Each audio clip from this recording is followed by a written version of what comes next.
Assalamualaikum warahmatullahi wabarakatuh. Kami dari kelompok NAPJA yang beranggotakan Rose Widya Astuti, Siti Siva Sarifatunisa, Cindia Damaranti, Ali Farahta, dan Anissa Mega Yulianti.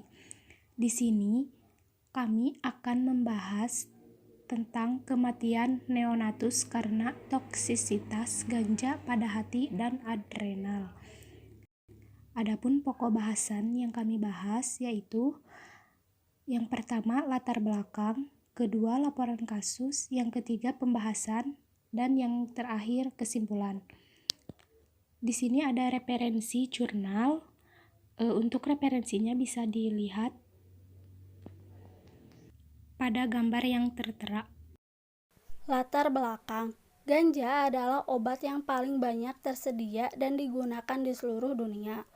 Menurut kantor PBB untuk narkoba dan kejahatan atau UNODC, hingga 4% dari populasi global orang dewasa telah menggunakan ganja dalam hidup mereka. Di Amerika Serikat saja, 11% orang dewasa menggunakan ganja setidaknya sekali di masa lalu mereka. Penggunaan terapeutik ganja dan turunannya semakin meningkat dan telah dievaluasi untuk berbagai kondisi kesehatan, termasuk nyeri, anoreksia, efek samping kemoterapi, multiple sklerosis, dan kejang otot. Ganja memiliki efek terapeutik yang meyakinkan substansial pada nyeri kronis, mual dan muntah yang diinduksi kemoterapi, dan kelenturan yang terkait dengan multiple sklerosis. Efek tidak langsung dari penggunaan ganja pada kematian manusia karena kecelakaan kendaraan bermotor, jatuh atau cedera pribadi lainnya, atau perilaku bunuh diri. Efek kronis yang tidak meyakinkan pada kesehatan mental, kanker paru-paru, penyakit kardiorespirasi, atau gangguan kognitif. Tidak ada peningkatan resiko kematian manusia yang disebabkan oleh keracunan ganja akut, bahkan untuk penggunaan ganja tingkat tinggi dibandingkan dengan non-pengguna. Meningkatnya popularitas ganja di Amerika Serikat mendorong kebutuhan mendesak untuk lebih memahami potensi dampak penggunaan ganja pada kesehatan ibu dan janin selama kehamilan. Ganja diyakini sebagai zat dependen yang paling umum digunakan selama kehamilan, dengan tingkat yang dilaporkan diperkirakan antara 2% dan 11% dari gravidi. Salah satu studi epidemiologi terbaru mengungkapkan bahwa di antara wanita dengan taraf pusat homogenat positif untuk penggunaan ganja, hanya 6,7% yang dilaporkan menggunakan ganja. Studi epidemiologi terbaru tentang ibu pengguna ganja, hasil kehamilan yang merugikan, dan morbiditas neonatal tidak meyakinkan.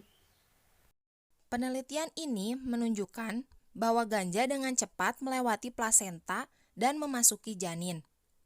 Pada janin, ganja terkonsentrasi di hati atau empedu, adrenal, dan timus, dibandingkan dengan plasenta, plasma, limpa, testis, paru-paru, otak, dan ginjal. Temuan ini memberikan data prediksi karena banyak kesamaan antara kehamilan manusia dan monyet rhesus, termasuk plasenta hemokorial fungsional, kelahiran tunggal, dan rasio berat badan ibu atau janin yang sebanding. Selain itu, injeksi ganja dosis tinggi pada ibu dapat menyebabkan kematian janin dalam rahim pada hewan kecil seperti kelinci, hamster, dan tikus. Kemudian ada laporan kasus, yaitu seorang neonatus perempuan kulit putih berusia 11 hari dinyatakan meninggal di rumah sakit tak lama setelah ditemukan tidak sadarkan diri di rumah. Dia ditemukan tidak responsif menghadap ke atas dan di punggungnya oleh ibunya. Tidak ada bukti mati lemas karena posisi atau kondisi tidur yang tidak aman. Dia lahir pada usia kehamilan 36,5 minggu dari seorang ibu berusia 20 tahun dan tampak relatif sehat pada saat melahirkan. Otopsi lengkap dan penyelidikan penuh telah dilakukan. Berikut penemuan makroskopik hasil otopsi. Pada gambar sebelah kiri, terlihat pemeriksaan makroskopik kedua adrenal yang menunjukkan perdarahan yang luas. Panah tersebut menunjuk ke area perdarahan yang parah. Kemudian, foto yang tengah, yang kedua, yaitu pemeriksaan makroskopik seluruh hepar yang menunjukkan perdarahan petekie dan panah menunjuk ke salah satu petekie. Kemudian, foto ketiga sebelah kanan, yaitu pemeriksaan makroskopik timus yang menunjukkan perdarahan vokal. Panah menunjuk ke pusat salah satu perdarahan vokal. Penemuan mikroskopik otopsi. Di gambar yang sebelah kiri yaitu pemeriksaan mikroskopis hati dengan pewarnaan hematoksilin eosin perbesaran 40 kali. Menunjukkan nekrosis dan perdarahan yang luas. Panah menunjuk ke pusat satu area nekrosis. Pendarahan ini adalah latar belakang foto yang terdiri dari sel darah merah. Di gambar yang sebelah kanan ada pemeriksaan mikroskopis adrenal menggunakan pewarnaan hematoksilin eosin perbesaran 40 kali. Menunjukkan nekrosis dan pendarahan yang luas. Panah menunjuk ke pusat satu area nekrosis dan pendarahan. Selanjutnya masuk ke pembahasan. Penentuan penyebab kematian dalam kasus ini didasarkan pada prinsip patologi forensik, yaitu diagnosis eklusi. Neonatus normal saat melahirkan dan tidak ada penyakit bawaan, metabolik, atau infeksi atau trauma yang teridentifikasi. Temuan positif termasuk nekrosis dan pendarahan hati dan adrenal, serta perdarahan vokal timus. Temuan positif ganja di tali pusar memberikan bukti penggunaan ganja dosis tinggi pada ibu saat akhir kehamilan. Nekrosis dan perdarahan hati dan adrenal konsisten dengan data hewan yang menunjukkan konsentrasi ganja di hati atau empedu dan adrenal setelah melewati plasenta dengan cepat. Timus sebagian besar terdiri dari limfoid.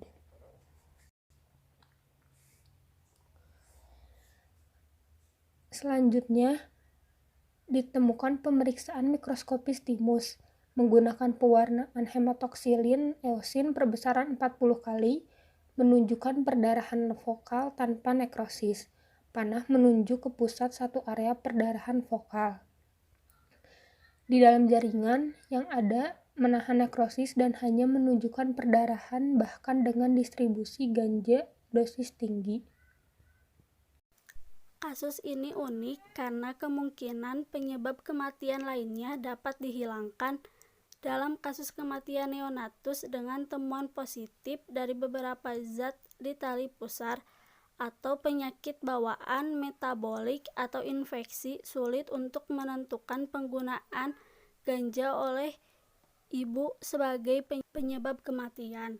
Dalam penyelidikan kematian janin dalam rahim akan sulit untuk mengesampingkan faktor ibu atau plasenta bahkan dengan temuan positif ganja di tali pusar.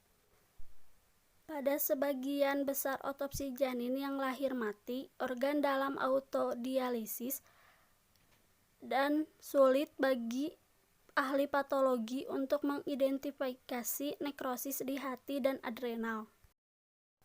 Kesimpulan, dalam 5 tahun terakhir, screening obat baru dari hemogenat tali pusar semakin banyak digunakan oleh rumah sakit. Dengan meningkatnya penggunaan ganja oleh wanita hamil, lebih banyak kasus kematian neonatus karena keracunan ganja akut yang dapat diidentifikasi. Karena studi kasus kontrol prospektif hampir tidak mungkin, tinjauan retrospektif laporan kasus adalah satu-satunya cara untuk mengidentifikasi toksisitas ganja akut pada kesehatan atau kematian bayi baru lahir. Ahli patologi forensik memiliki kewajiban profesional untuk melaporkan kasus-kasus ini dalam publikasi peer review untuk menginformasikan publik atas keputusan berdasarkan informasi mereka tentang penggunaan ganja. Cukup sekian presentasi yang dapat kami sampaikan. Mohon maaf apabila banyak kekurangan dan kesalahan. Wassalamualaikum warahmatullahi wabarakatuh.